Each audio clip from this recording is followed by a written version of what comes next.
Man, what a busy month. Anybody with me? Busy? Yeah. Crazy busy. It all hit me when we were at the SOS Village on Friday, and it was completely chaotic. And there were 64 kids, and it was just crazy. It was just mayhem crazy. We had a lot of fun, but it was crazy. And but I just realized how busy I was. And so I recognize there's a lot going on. I recognize there's probably a lot going on in your life, you know. All of a sudden, I'm taking naps every day now. I'm just exhausted, right, from what we got to do. But I will say this. The whole reason why we started doing these things is because we want to be family. I don't want to just be an organization called a church where we meet together once a week and maybe in a Bible study throughout the week where we learn about Jesus.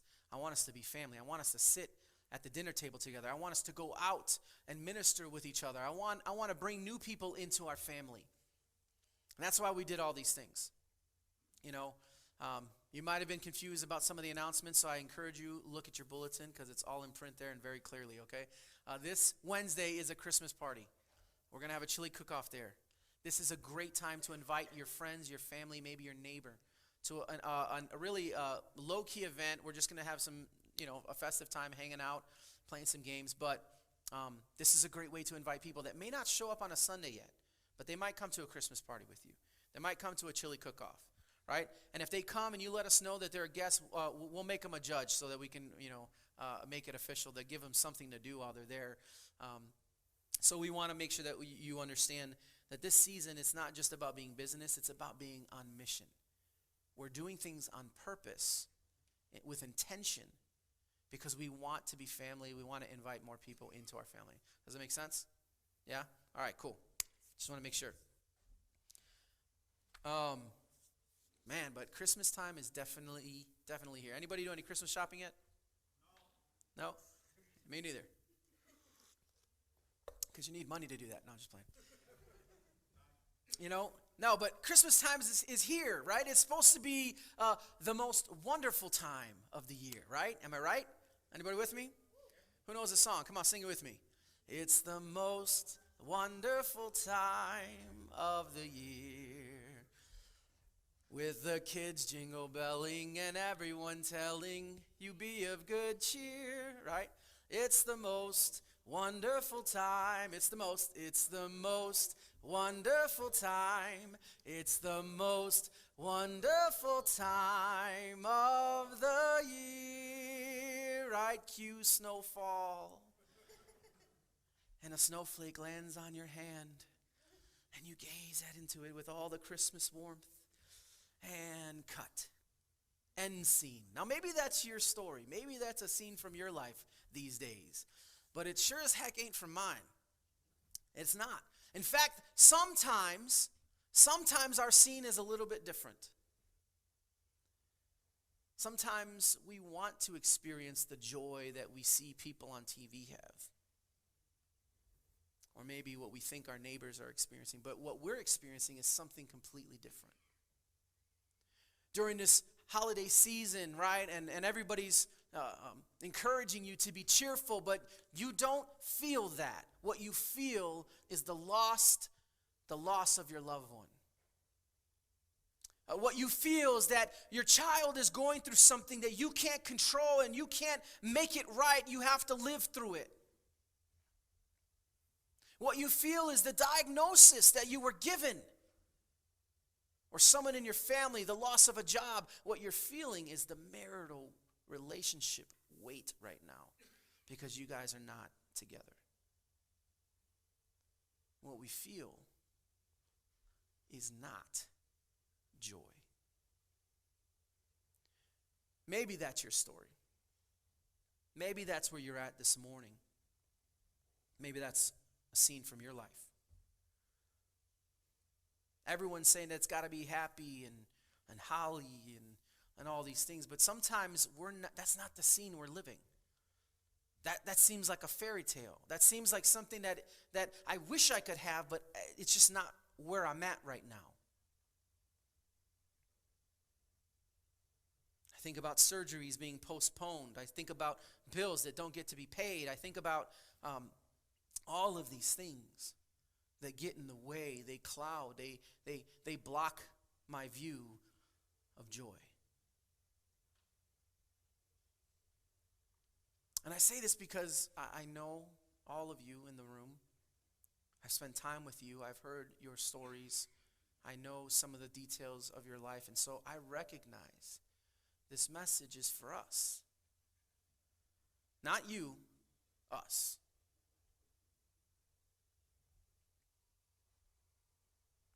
And the book of Isaiah, which is where we've been, it summarizes a period of time when the people of Israel were captured by their enemies.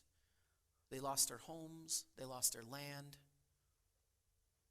They were relocated to a far country, and they reached out to God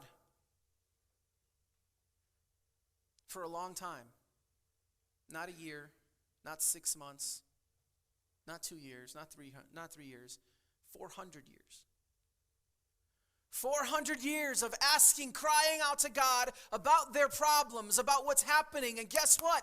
Crickets. No answer. Silence. And you know what question they're asking themselves? God, where are you? Where are you? Why aren't you answering? Maybe that's where you find yourself this morning. Maybe your situation or wherever you're at, the stress of your job, your living situation, marital, financial, health, your family dynamics are a little off. There is brokenness in your life. And you've cried out to God. You've prayed this prayer, right? God, where are you? What are you doing? Why aren't you here?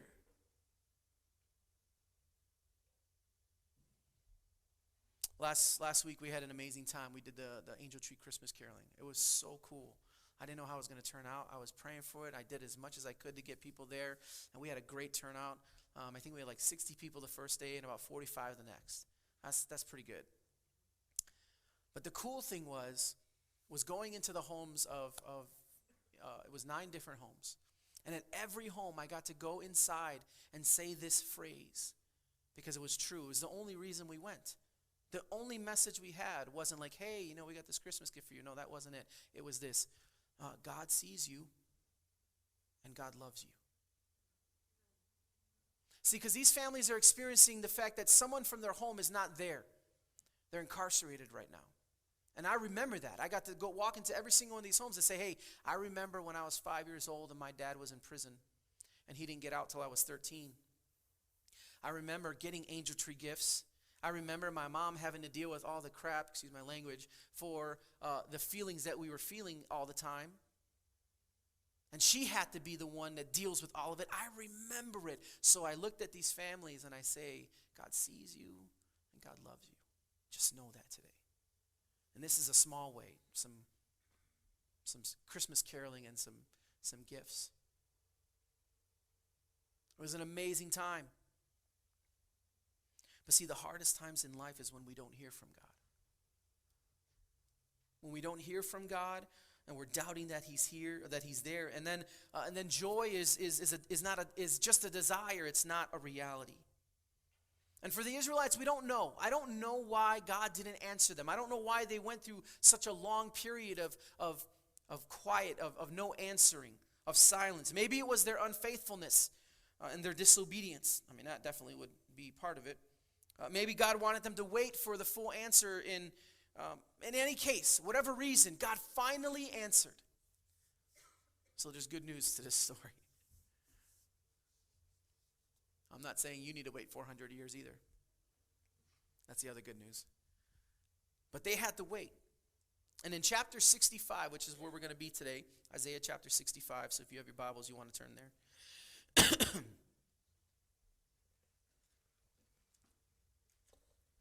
God finally answers his people seeking him in prayer. And I'm kind of summarizing the gist of this because this is a long chapter and we're not going to be able to read through all of it.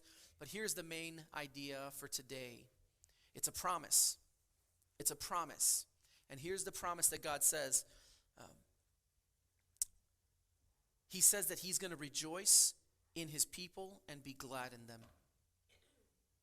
So our joy, we're talking about joy. And our joy is that God will rejoice in his people and be glad in them. It's a promise.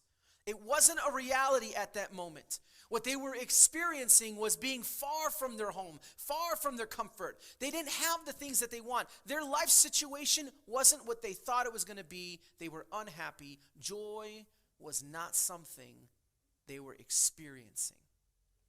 But the answer that God, as they're crying out, God, where are you? 400 stinking years. Where are you? What are you doing? How come you're not answering me? I feel alone, God. I feel like I'm praying and you don't hear me. 400 years.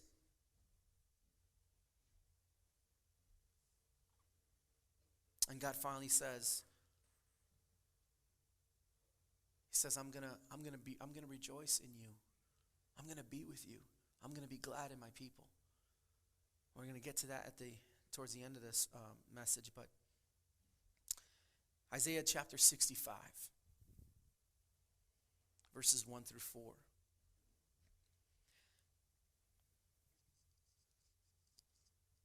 Isaiah speaking the message of God, Yahweh. He says, I was ready to be sought by those who did not ask for me. I was ready to be found by those who did not seek me. I said, here I am, to a nation that was not called by my name. I spread out my hands all the day to a rebellious people who walk in a way that is not good, following their own devices, a people who provoke me to my face continually, sacrificing in gardens and making offerings on bricks, who sit in tombs and spend the night in secret places, who eat pig's flesh and broth of tainted meat is their vessels.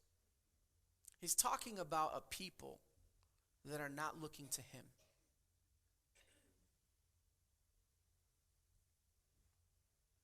But he says, here I am. I'm here. I'm here and I'm ready. So we're talking about joy and why we're not experiencing it. And I understand our situation. Some of our situations in this room really, really are hard. They're hard. And you know what? It's going to be a while before there's some sense of normacy that comes from them.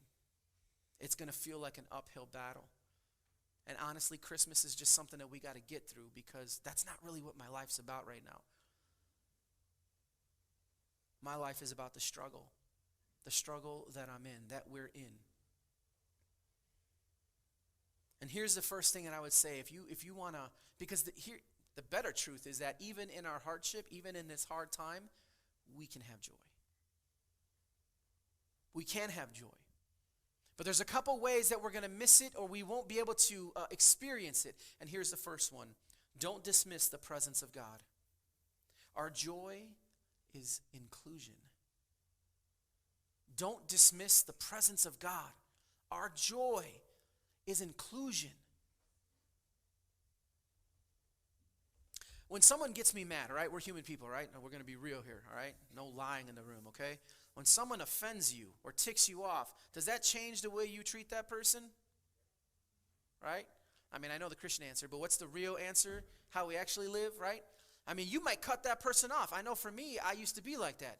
If you wronged me, if I felt like you backstabbed me or you did something to break my trust, I'm done with you. No second chances, no mercy, no grace. I could care less about all that. It changes, and I might even ignore it. But what about when you live with that person? That's a little trickier, right? A little trickier, but you can ignore them. You can ignore them. I remember a pastor friend of mine, he was telling me a story about his dad, and he said that he would sit at the dinner table, and if he had done something wrong, like to make his father angry, that he would sit at the dinner table and his dad would ignore him. Completely ignore him. Because he was disappointed with him or he didn't approve of him. So he didn't talk to him. But that's how we are. You may not ignore people, but it definitely changes because we're human. And the way that we deal with other humans and the way we deal with our relationships isn't always perfect. That's not the ultimate problem. The ultimate problem is that we project that onto God the Father. And we think he's treating us the way that we treat other people.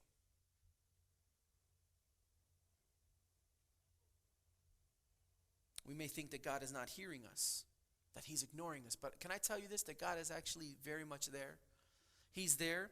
He's still very much involved in your life. So don't dismiss the presence of God. See, our joy is in the inclusion we experience when we connect to the living God.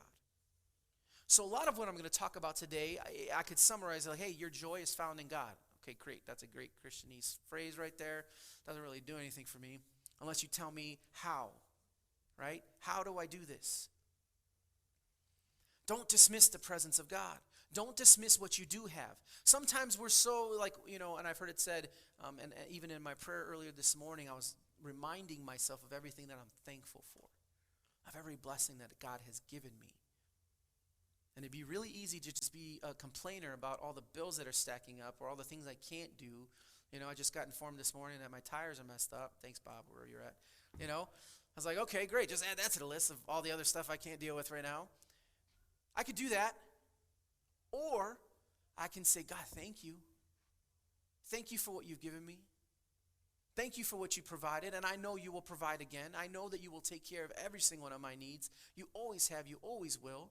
But sometimes when we're sitting in the pile of mud of what our life feels like right now, it can be really hard to say those words. But see, our joy comes from the inclusion that God says, I'm here. I am here. I'm calling out to a people that are not looking to me. They're looking to themselves. They're looking at their problems. They're looking at their brokenness. They're sitting in self-pity and wallowing in it. They're not looking to me, but I'm here. I'm right here. And I want to bring you in. And sometimes we miss that. We don't get this joy because we dismiss the presence of God. We dismiss that the God of the universe who created everything is right here with me right now. And he promises that he'll never leave me nor forsake me. We dismiss it. We dismiss the presence of God. And with that, we dismiss the joy that he gives us.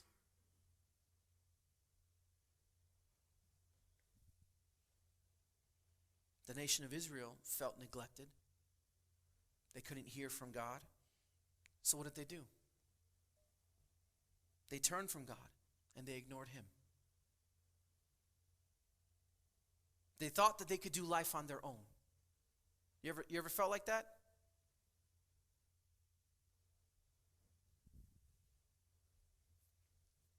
The issue was not that God had ignored the people, but that they had turned away from him.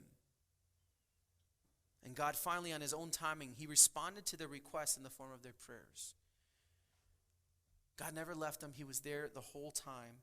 In the same way God is there for us. He never leaves us nor forsakes us. He knew exactly how you're going to respond to the situations in your life before you did. He knew exactly what was going to happen in your life before you did. There's a great verse in the Bible. It talks about that he knows our frame. He knows that we are dust. The most intimate things about you, the most profound things about you, your greatest insecurity and your worst habit, all of those things are not unknown to God. They are fully known. You are fully known. And yet he still created you. You're still here. You still have to live out this experience that is your journey, your road, your life. He knows our frame. But he's not distant. He's not this God that just doesn't care about us. He is saying, just like he's saying to the Israelites, I'm here. I'm here. I want you. And I love this. Even in Isaiah, it's pretty cool, right? He says, I'm talking to a nation that's not called by my name. That's pretty cool. Again, that's talking about futuristic, right? When we would read in the New Testament about the disciples going to Gentiles, people like me and you, people who don't have Jewish blood running through our veins. We're not part of this chosen people, God's people that are written in the Old Testament. But he says, I'm reaching out to a nation that's not called by my name. That's great news for me and you.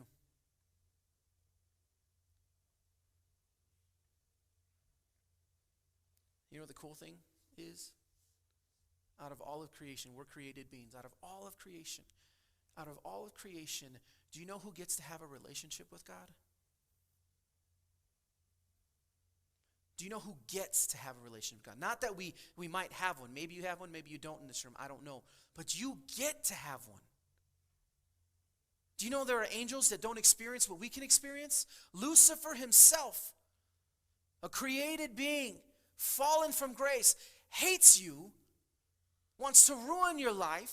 Why? Because you can know God. Because you can have a relationship with him. Out of all created things, we get to have this, and we dismiss it. We treat it as a fairy tale. We treat it as a religious act.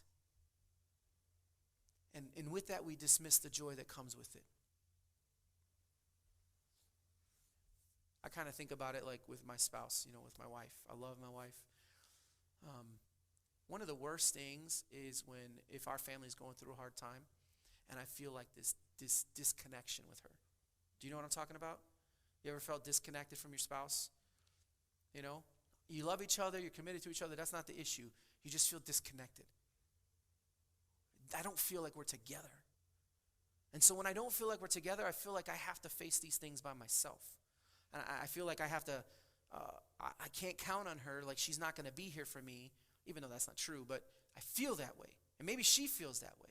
And that's the hardest time to have to go through life. When you feel like this person's supposed to be with me, but I don't feel like we're together.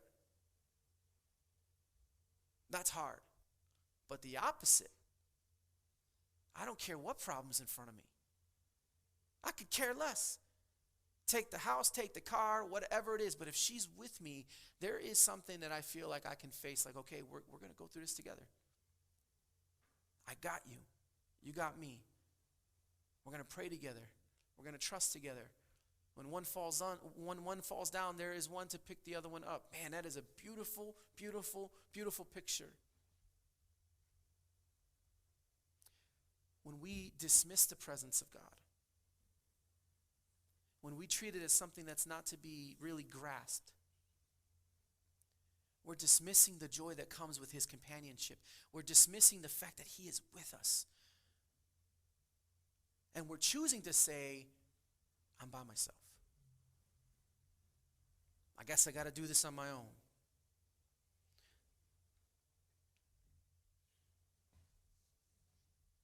Second Peter 3:9 says that the Lord is not slow to fulfill his promise, as some count slowness, but he is patient toward you, not wishing that any should perish, but that all should reach repentance. I love that verse because what he's saying is like, I'm here, you're not listening, you're not looking at me. In fact, you're worshiping another idol right now. You're going to another God right in front of my face. But I'm here, and my heart is for you, and I'm going to be patient, and I'm going to wait for you because what I want to give you is what you need. I'm going to wait. He's patient. He's not slow, but he's patient. He's patient with every single one of us. I mean, can I tell you, man, I'm so glad God is patient with me because I'm kind of hard-headed. What about you? I don't get hints very well. Ask my wife, you know. So we need to stop thinking that God is like us. God is perfect. He's all-caring, loving, and he wants the very best for us. We need to not think of him as common. He's not common. He's not like the way that my spouse treats me when maybe I've hurt her, or the way my father or my mother might treat me when I've hurt or disappointed them, or my best friend, the way that he has treated me when we're not okay. He's not like that. So we need to stop thinking that he is. We need to stop treating him like he is. Really, the issue is not him. The issue is us. Don't dismiss the presence of God. The fact that he wants to be with you. The fact that he says that I am with you. I will not leave you. I will never forsake you. Can I tell you, sometimes, when you got nothing else except that truth, sometimes it takes us to only having that truth to realize that's the only truth we really needed. That no matter what, he's with me. Don't dismiss the presence of God.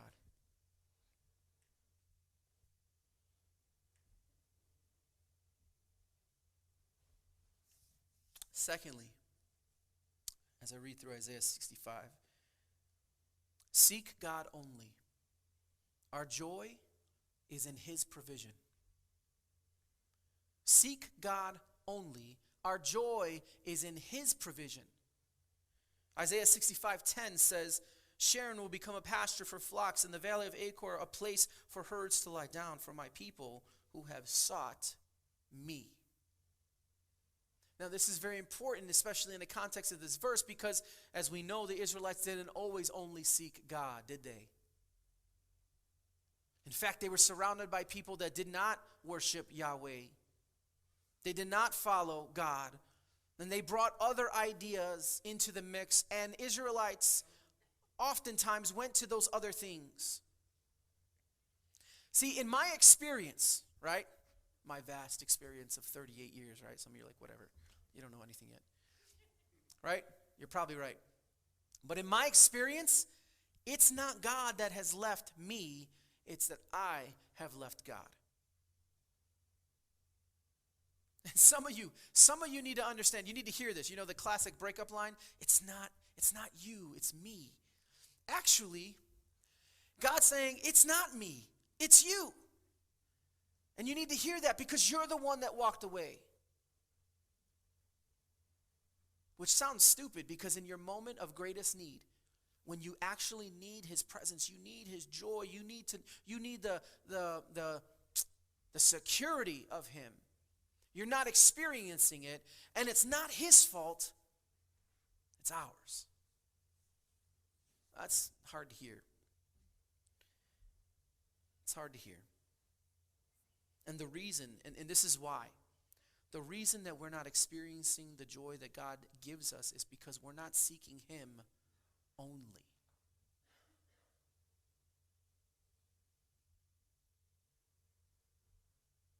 God says, out of all of creation, you get to have a relationship with me. Not animals, not all these other things. You are the only one. You are for me and I am for you. That's it. But then on the other side, it's like, yeah, God, when you work out for my situation, when it meets my current needs, when it feels good in the moment, yeah, I'm good. But when it's not, I got this other thing that I go to.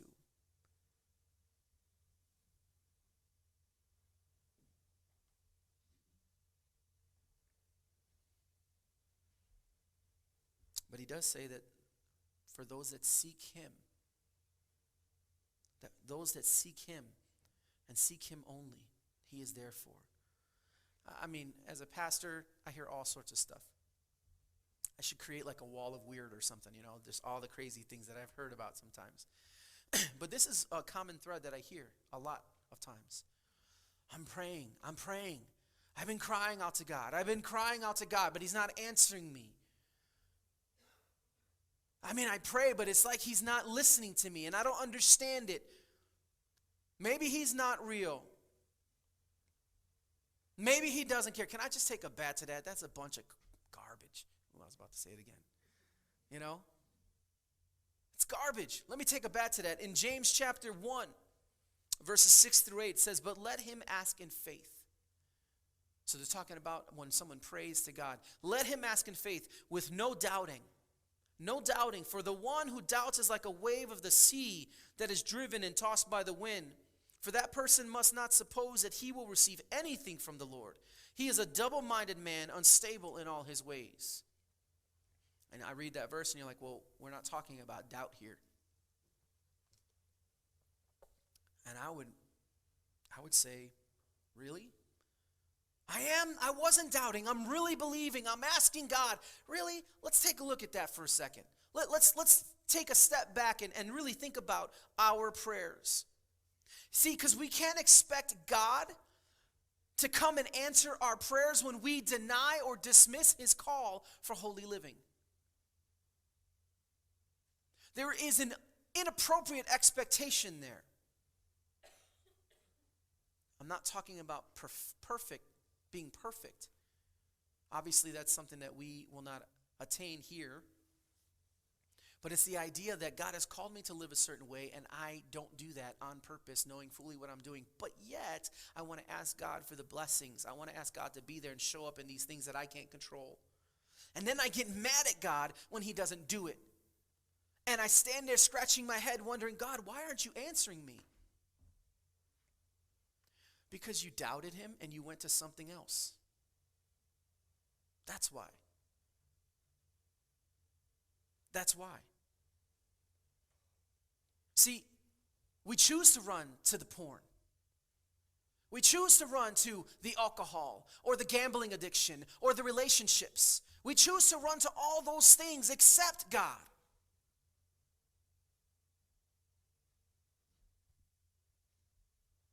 And we say the prayers, and when God works out for us, great. But when he doesn't, I got this little side chick on the side to fill my needs, to fill that void. That momentary thing, and this is the problem. The moment that you went to, you didn't seek God only. The moment that you went to something else instead of God, what's screaming louder than your prayers is the truth of this. I do not believe, God, that you are enough.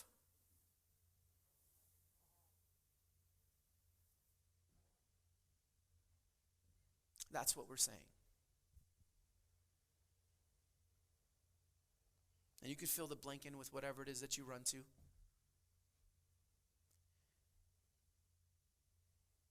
That's called doubt. When we choose sin instead of believing that God is enough to satisfy my deepest longing, my deepest need. I can't find it in my wife. I love my wife. She's amazing, but she cannot fulfill my deepest need. I can't find it in my job. I can't find it in any external thing. And any time I run to those things, do you know you can make your spouse an idol? Did you know that? Did you know that you can worship your spouse more than you worship God? Do you know that's a problem? It can be him only. It can be him only. And when he says, you shall have no other gods but me, you shall worship me with all of your heart, your soul, your mind, your strength. When he says those things and we say, yeah, but we go to these other things, when he doesn't answer the prayers in the time that we pray them or how we ask for them or how we think it should have went down, and we go to these other things because we're scared. It doesn't seem like God's going to pull through. Let me go and do this over here. Let me go and fix it. I want to make sure that I'm good. I got to worry about the bottom line. And then what you just made the bottom line is, God, I don't really believe that you're enough. I don't trust you.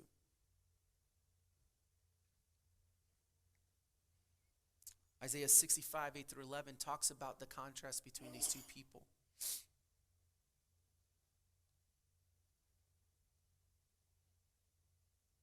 people that have ignored him, and then people that have remained faithful. And throughout the beginning of time, people have rejected and ignored God. This is not a new story. This is an old story.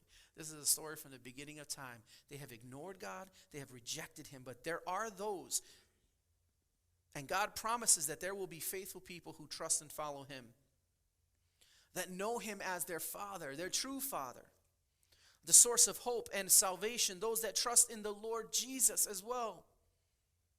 And we know that God has promised his very presence for those who seek him. But it's not just those who seek him, it's those who seek him only. I was in Africa a couple years ago, and we were doing some mission trips, and it was cool. And in Ghana is a really cool place. It's one of my favorite places. People are great. They're so friendly. Food is great. Beautiful beaches. I mean, it's just a gorgeous, gorgeous, gorgeous country. And when you get off the airplane, as soon as you see everything, this is what you're going to see. God is good. God is great. God is good. God is great. Everywhere. I mean, everywhere. I think business names are called God is good. God is great. Everywhere you go, you will see this phrase. And at first glance, I thought, wow, these people love Jesus. They love God. This is a big part of their culture. Until I went up into the mountains of Accra, and they call it the hills of Aburi. And so until I went up there and I got to see a tribe, like a small tribe, and how they operate. They have their own tribal gods that they still worship. And then they have the God of the Bible that they also worship.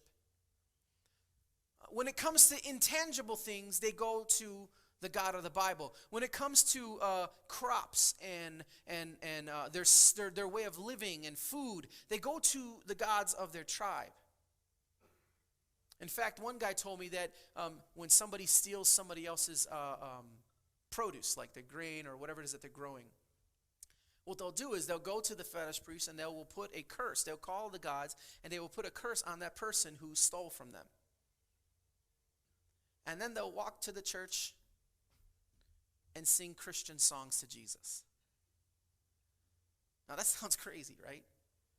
But what they're doing is they're not just worshiping God only, and this is part of the reason. So we went there to tell them, hey, it's not Jesus and.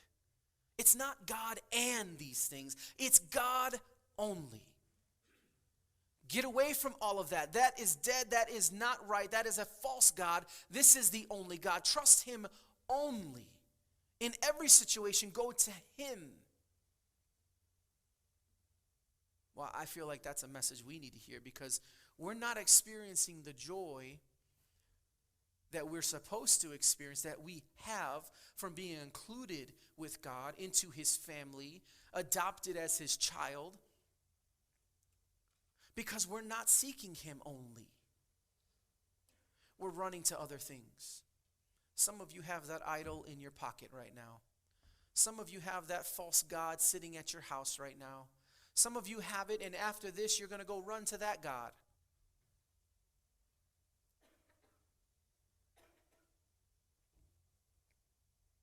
Proverbs 3:5-8 is a proverb. My mother used to make me read a psalm and a proverb every day, okay? Whether I liked it or not, and I didn't like it, but I'm glad she did it, right? But I've remembered this proverb.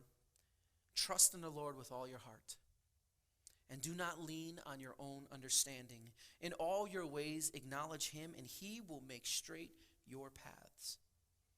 Be not wise in your own eyes. Fear the Lord and turn away from evil. It will be healing to your flesh and refreshment to your bones. See, what God's saying is, I'm here. I'm all you need.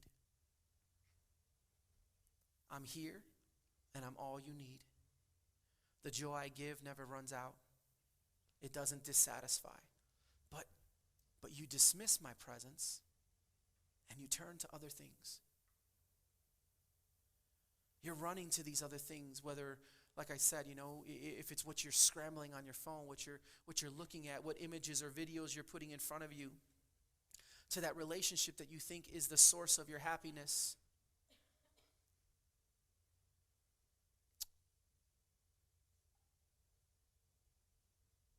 And we choose to live in sin. We choose to dismiss God. We choose to reject his call for holiness. And then we throw up these superficial prayers and get mad when God doesn't deliver.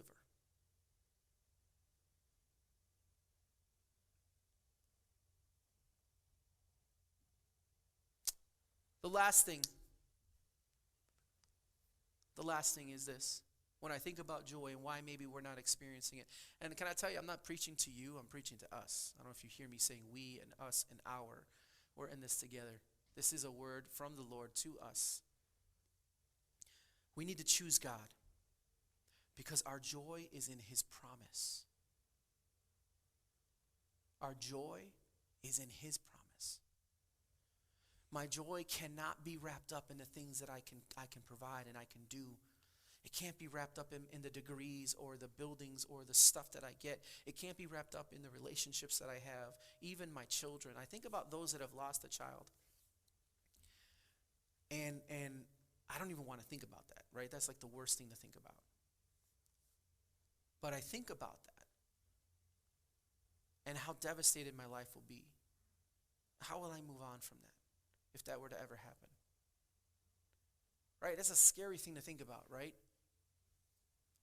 But to that mother or that father who has lost a child, they're still breathing today.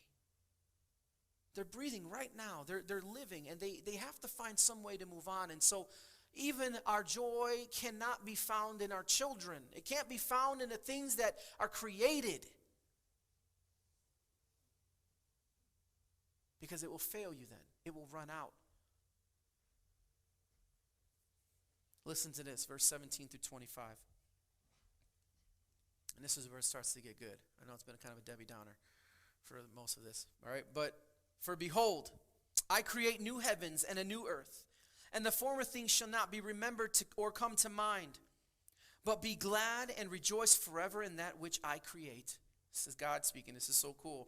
For behold, I create Jerusalem to be a joy and her people to be a gladness. I will rejoice in Jerusalem and be glad in my people. No more shall be heard in it the sound of weeping and the cry of distress. Does that sound like good news? No more shall there be an infant who lives out but a few days, or an old man who does not fill out his days. For the young man shall die 100 years old. The sinner 100 years old shall be accursed. They shall build houses and inhabit them. They shall plant vineyards and eat their fruit. They shall not build and another inhabit. They shall not plant and another eat. For like the days of a tree shall the days of my people be. And my chosen shall long enjoy the work of their hands. They shall not labor in vain or bear children for calamity. For they shall be the offspring of the blessed of the Lord, and their descendants with them. Before they call, I will answer. While they are yet speaking, I will hear. The wolf and the lamb shall graze together. The lion shall eat straw like the ox. The dust shall be the serpent's food, and they shall not hurt or destroy in all my holy mountain, says the Lord. I love this passage. I love this picture of what God's saying. He's saying, in essence, if I could paraphrase, I'm here, you're not listening. I have what you need, but you're running to other things. But I'm patient. I'm going to wait for you. Because one day we're going to be together. I'm going to come and I'm going to be with you. I'm going to make all things right. The things that we see that are offset, that are wrong, is going to be corrected. No longer will there be weeping and distress. No longer will the baby only live for a few moments and then die. No longer will the man die too young of an, we say it all the time when a young person dies. Man, he's just so young. He's so young. That's not going to be the case anymore. See, our joy is in that promise. Our joy is in the promise that God is coming back. Jesus, our Savior, is coming back. We celebrate Christmas and we think about the manger because it's the promise. It's the promise of Jesus fulfilled. I don't know what you're hoping for. I don't know what false hope you are holding on to, but if it's not Jesus, you've got a problem. And that problem is going to come to surface. It's going to let you down.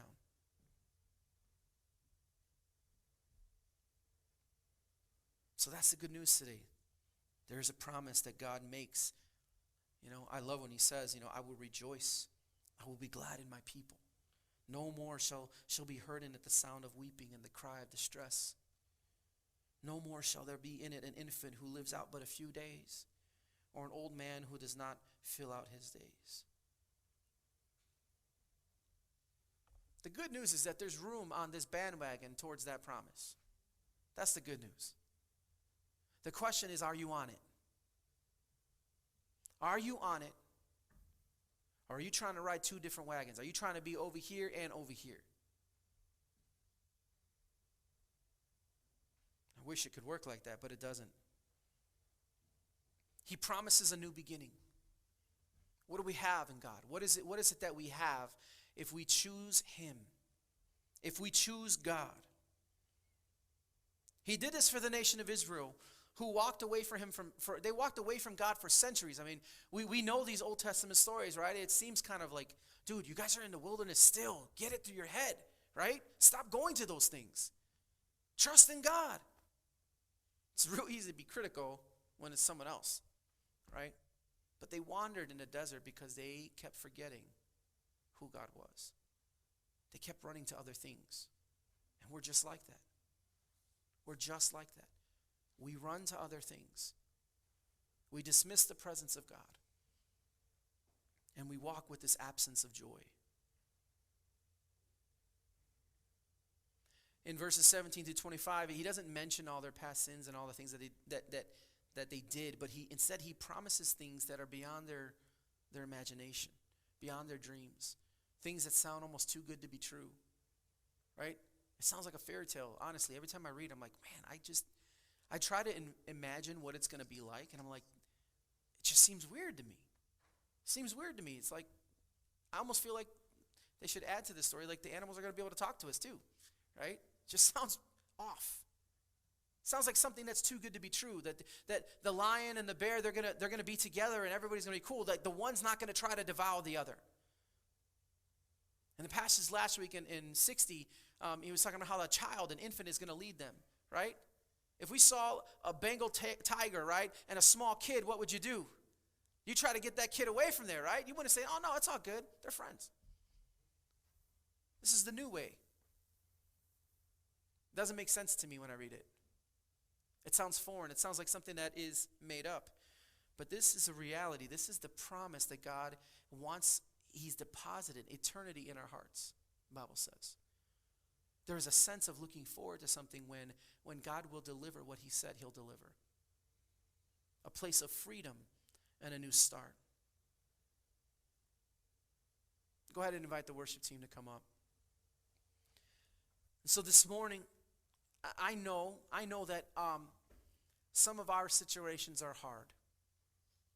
There are things that even me and my wife and our children, sometimes we don't know how to navigate. They're so hard. They're above my pay grade, right? They seem gloom. I don't know the answer. I don't know how to fix it.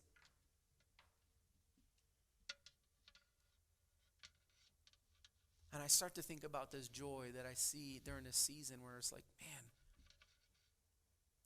I don't even want to set up Christmas lights. I just don't feel it. I'm not feeling this. And I don't know if that's where you're at. I don't know what's coming to your mind. I don't know what burden or stress. But if you're here this morning and you have the absence of joy just radiating through you, I wonder if you would ask yourself some questions this morning. Because see, joy is for us. There is a joy. It is real. It's something that Jesus, that's been planned out. We talk about this love that's been planned for us, right? It came to fruition. Jesus is real. He was born in a manger. He is the fulfillment of a promise. But if we dismiss that presence, we dismiss the presence of God. If we seek God, but when it's convenient and we go to these other things, we're dismissing his presence, we're dismissing his provision.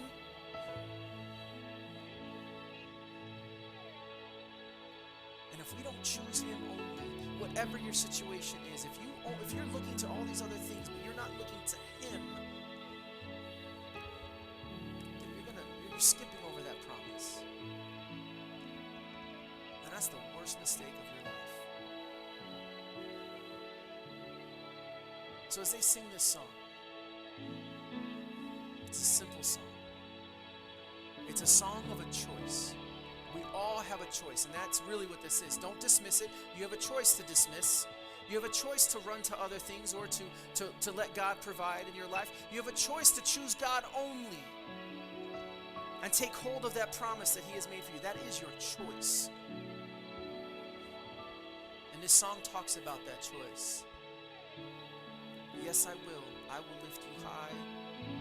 I will lift you high from the lowest valley. I will worship you. I will choose you. I will run to you only. I will not go to any other thing. So this morning I'm going to invite you to stand. And I don't know how this has hit you. I know this could be kind of a tougher message. But I want to open up the altar for this reason.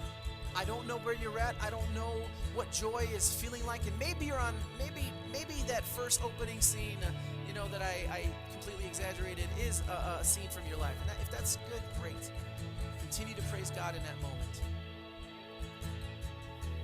And maybe you're about to head into a season that you don't even know, where your joy is going to be tested. To see if it's a joy that's actually a genuine joy or if it's a fabricated, superficial joy that we think this world can give us. Wherever you're at, I want you to come to the altar, bring your burden, bring your pain, bring whatever it is that you're going through, and I want you to ask this question to God at this altar, which is a sign of surrender, and ask this: God,